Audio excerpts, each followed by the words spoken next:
The point of technology was to make our lives easier, to make our labor easier, so we could have the space to be creative, to do our own thinking and not struggle for survival. And instead, we're outsourcing the thinking, we're outsourcing the creativity. So we can do what? Sometimes it forgets to knock. Sometimes it passes you in the hallway without lifting its eyes. Sometimes it sits beside you at dinner and still leaves you feeling alone, and maybe that's the saddest part. No one can replicate what you do live, like not even AI. Honestly, I like the error of it. I like the part that you see this is human-made. Artificial intelligence can now generate images, poems, music, and films. The question isn't whether it can produce these things. The question is what makes these things human. How do artists respond when their work becomes easier and easier to generate with little to no effort? This is Made by Hand. At Busboys and Poets, art isn't merely an output to be generated. It's crucial commentary on the condition of society and culture itself. At Slam Poetry Night, poets spoke on personal topics, including justice, identity, and trauma, stories that can't be separated from the people who carry them. What I perform here is poetry. It's thicker than water. Then why did I spend so long drowning when strangers were the ones who taught me how to breathe? Wow! And I got into performing back in September of 2023. A lot of the poetry I do come from trauma, and it's hard sometimes to talk about your trauma constantly. It has been the existence, persistence, resilience, and resistance of the historically disenfranchised that made America great in the fucking first place. We dive deep in the darkness to show you this light. Our pain is not recognized, so we hide it well. A machine can generate words about pain, but it can't live inside the body that experienced pain. It can imitate confession, but it has nothing real to confess. AI is not really authentic. Like, it can seem authentic, but I feel like people can tell the difference between authenticity and then something trying to replicate authenticity. Maybe roots and branches are different things. Maybe a tree can grow from one place and still lean towards the light somewhere else, because I spent years believing love was supposed to arrive automatically like inheritance. In that room, the poem wasn't just conveyed through words, it was conveyed through experiences.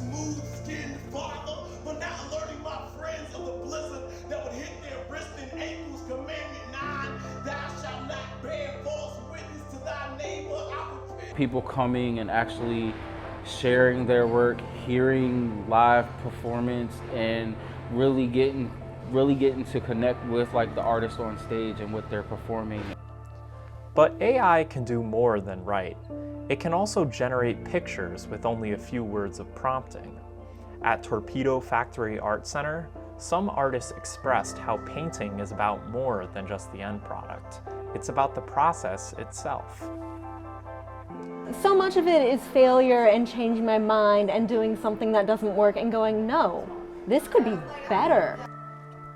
For Sarah, details matter, and as such, she's gone to great lengths to reflect on her work as she produces it. A lot of it comes from human interaction. A lot of it comes from actually talking to other people and seeing how they interpret my work.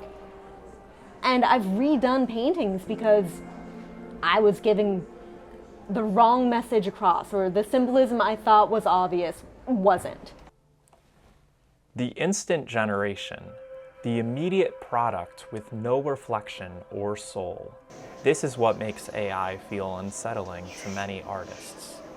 It isn't that it can make the image, it's that the image can arrive without the process that gives it meaning.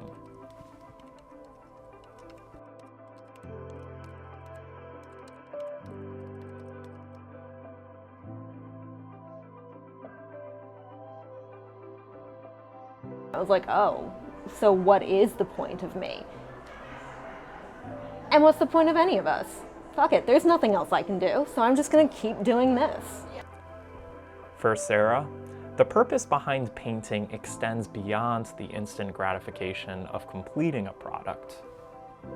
I do love just the physicality of it. I love the smell of oil paint. I love the texture of oil paint. I love doing something with my hands. And I love the fact that when I'm done, I've made something that like people will look at it and cry, or sometimes they get really angry, or, you know, I've connected to them on some level, and some people have just said thank you. That emotion is conveyed through passion, not through lines of computer code. It's a sentiment shared by other artists at the Torpedo Factory Art Center. I inspired by Webb and Hubble images and try to interpret that not scientific, mostly artistically. For Saya, her work starts with images of stars, galaxies, and cosmos. But in her eyes, her work isn't a regeneration based on existing outputs. It's a reinterpretation defined by her own worldview. With the dots of the colors that I put on the canvas, the layers create vibration. Saya's paintings start inward and move out from the center, dot by dot, layer by layer, all meticulously made by hand. Most of my work are intuitive. I have an image in my mind and then I start to take it out. Take it out. That phrase stuck with me. It suggested that Saya's work came from her imagination, not from a prompt. When we come to some sort of art that is handmade, the quality, the feel, the error, honestly, I like the error of it. A poem can wait on the page. A painting can change layer by layer. But clay pushes back. It wobbles, collapses, and records every hesitation of the hand. It's an art that has yet to be imitated by a machine. Throwing on the wheel requires you to really be present. It's one of the few things I've done that makes me turn my brain off and really be in the moment. So much of our screen is passive. This requires you and draws you to be right exactly where you are. Coming here and coming to throw pots is a lot more about making time to spend time with the clay rather than it is about getting pots out at the end. Pottery is this process with a bunch of steps, and at every step everything can go catastrophically wrong. So it teaches you kind of a detachment from the product and an attachment to the process. A machine can often produce perfection, but it can't replicate the imperfect reality that lives around us. Artificial intelligence didn't come from nowhere. It can imitate human creativity only because human creativity came first. All the training for AI tools came off of human work. So perhaps the fear isn't that machines will produce art. Perhaps the fear is that we will lose our ability to create it ourselves. My whole point is still the human mind, and the final touch is by human, by hand. And I hope that it improves that. Technology has always changed art. The question isn't whether artists will use these new tools. The question is whether our humanity remains important within the process. I like the part that you see this is human-made.